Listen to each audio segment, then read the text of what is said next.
Oh, ton âme pleure, se plaint, se demande si Dieu, dans certaines situations, t'abandonnera-t-il. Tu regardes le ciel et la terre et tu te demandes d'où viendra le secours.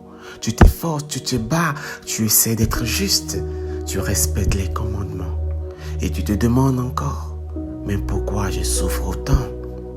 Tes larmes sans cesse, jour après jour, sans solution. Mais la bonne nouvelle est qu'il l'a mentionné. Cela ne s'est constitué en un paramètre qu'il a oublié. Non. David l'avait compris. Et c'est pourquoi il disait dans le livre des Psaumes 34, verset 19, « Le malheur atteint souvent le juste, mais l'Éternel l'en délivre toujours. » Il n'a pas dit que le malheur atteint le juste et que Dieu l'oublie ou que Dieu fait comme si rien ne se passait. Non. Dieu voit et observe tout. Il comprend et agit au temps convenable. C'est pourquoi David avait l'assurance que l'Éternel délivre toujours, quelle qu'en soit la durée du malheur. Ainsi toi de même, tu devrais aujourd'hui avoir l'assurance que l'Éternel te délivrera de ce malheur au moment convenable. Et ceci devrait être une parole de réconfort qui pourra te permettre de persévérer dans la douleur et de toujours avoir confiance que Dieu fera quelque chose. Et il le fera certainement au nom de Jésus-Christ.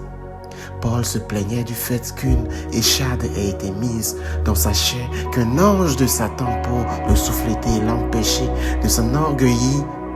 Il disait 3 fois, « J'ai prié le Seigneur de l'éloigner de moi. Il m'a dit, ma grâce te suffit, car ma puissance s'accomplit dans la faiblesse.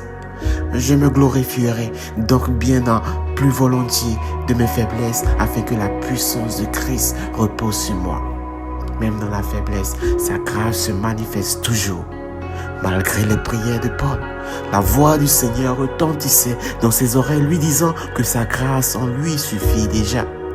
Tu n'as plus à t'inquiéter parce que ma grâce sur toi suffit pour te faire relever, pour t'élever à nouveau, pour te positionner à nouveau, afin que son nom soit glorifié. Ainsi, lorsque tu tombes, relève-toi, réjouis-toi de ce que l'Éternel ne t'a pas abandonné, car il n'abandonne point le juste.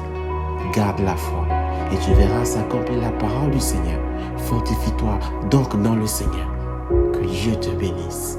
Amen.